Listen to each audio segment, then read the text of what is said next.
की मुरली। देखो सबसे मेरे को वाइब्रेशन तो कुछ आ रहे थे, मैं सोच रही थी क्या चीज है।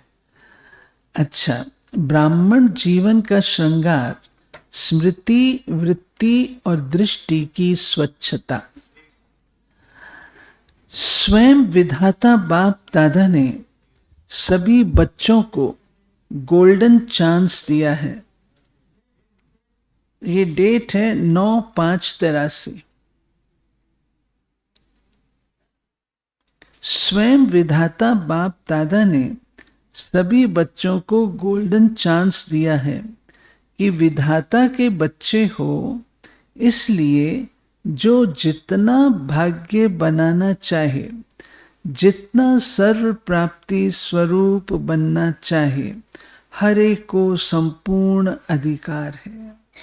अधिकार देने में नंबर नहीं है, फ्रीडम है, अर्थात संपूर्ण स्वतंत्रता है। और साथ साथ ड्रामा अनुसार वरदानी समय का भी सहयोग है, वो भी सभी को समान है। फिर भी इतना गोल्डन चांस मिलते बेहद की प्राप्ति को भी नंबर वार की हद में ला देते हैं। बाप भी बेहद का, वर्षा भी बेहद का, अधिकार भी बेहद का, लेकिन लेने वाले नंबर वार बन जाते हैं। ऐसा क्यों? इसके संक्षेप में 2 कारण हैं। एक, बुद्धि में स्वच्छता नहीं, क्लियर नहीं। दूसरा, हर कदम में सावधान अर्थात केयरफुल नहीं। इन 2 कारणों से नंबर वार बन जाते हैं। मुख्य बात स्वच्छता की है। इसको ही पवित्रता व पहले विकार पर जीत कहा जाता है। ब्राह्मण जीवन की चैलेंज ही है काम जीत।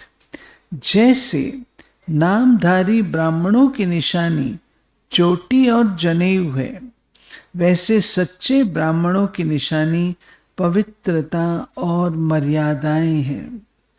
पवित्रता की पहली आधार मूर्त पॉइंट है स्मृति की पवित्रता। मैं सिर्फ आत्मा नहीं, लेकिन मैं शुद्ध पवित्र आत्मा हूं। आत्मा शब्द तो सभी कहते हैं, लेकिन ब्राह्मण आत्मा सदा यही कहेंगे, मैं शुद्ध पवित्र आत्मा हूं, श्रेष्ठ आत्मा हूं, पूज्य आत्मा हूं, विशेष आत्मा हूं। ये स्मृति की ही पवित्रता आधार मूर्त है। तो पहला आधार मजबूत किया है।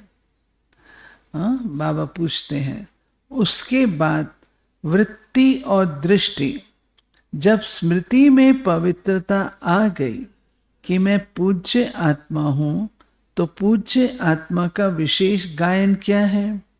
संपूर्ण निर्विकारी, सर्वगुण संपन्न, 16 कला संपूर्ण। यही पूज्य आत्मा की क्वालिफिकेशन है। वो स्वतः ही स्वयं को और सर्व को किस दृष्टि से देखेंगे? चाहे अलौकिक परिवार में, चाहे लौकिक परिवार कहो, लौकिक स्मृति में रहने वाली आत्माएं कहो, सभी के प्रति परम पूज्य आत्माएं हैं।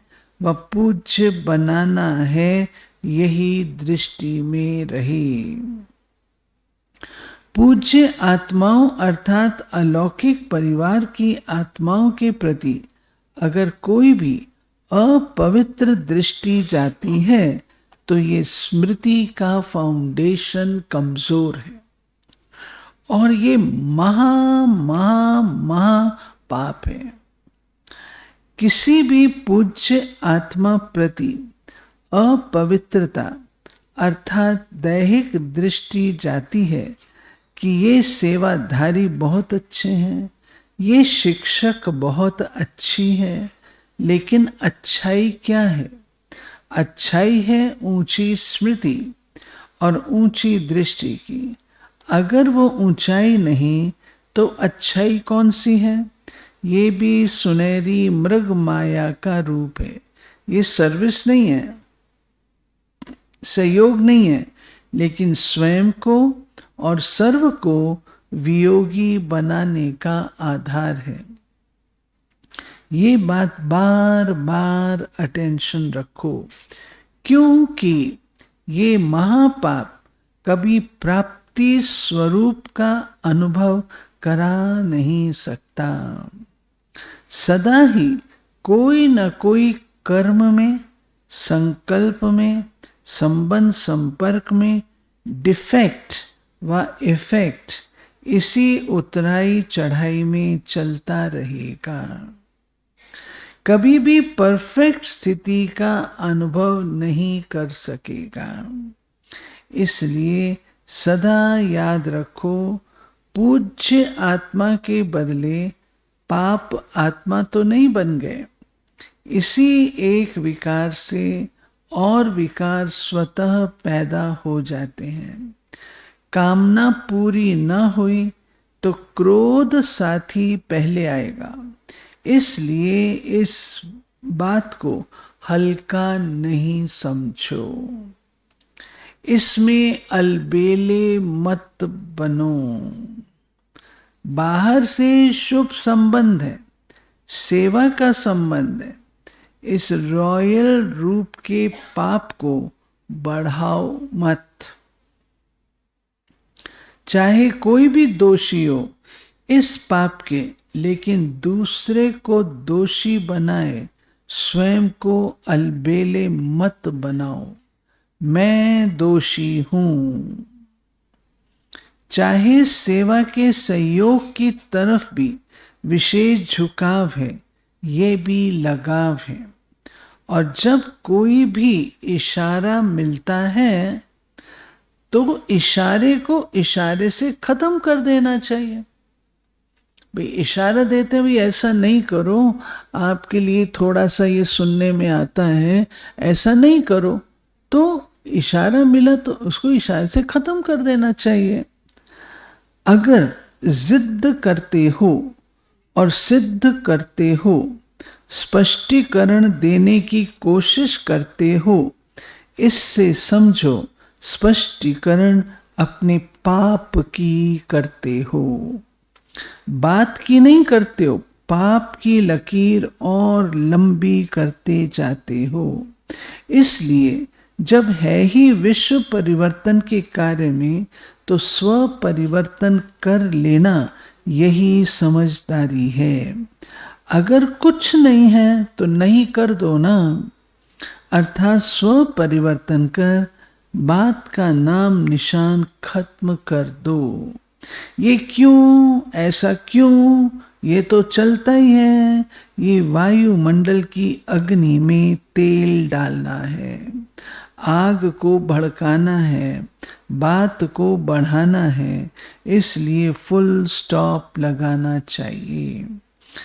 है व नहीं है कि बहस में नहीं जाओ, लेकिन संकल्प, बोल और संपर्क में परिवर्तन लाओ। ये है विधि इस पाप से बचने की। ब्राह्मण परिवार में ये संस्कार नाम निशान मात्र न रहे। बाबा कहते फिर सुनाएंगे क्रोध महाभूत क्या है। ठीक है ना। देखो बाबा की मुरलियां कितनी जबरदस्त हैं। ये सबको पढ़नी चाहिए। इसलिए मैं बारंबार आप सबसे ताकीद करती हूँ कि 69 से जो बाबा की मुरलियां अव्यक्त रूप की चली हुई हैं, प्लीज पढ़ो, उनको पढ़ना शुरू करो। किस किस ने पढ़नी शुरू की वो हाथ खड़े करो। अच्छा, बहुत अच्छा। और भी फुल क्लास के हाथ ऊपर होने चाहिए कि हमारे टीचर ने क्या पढ़ाया है,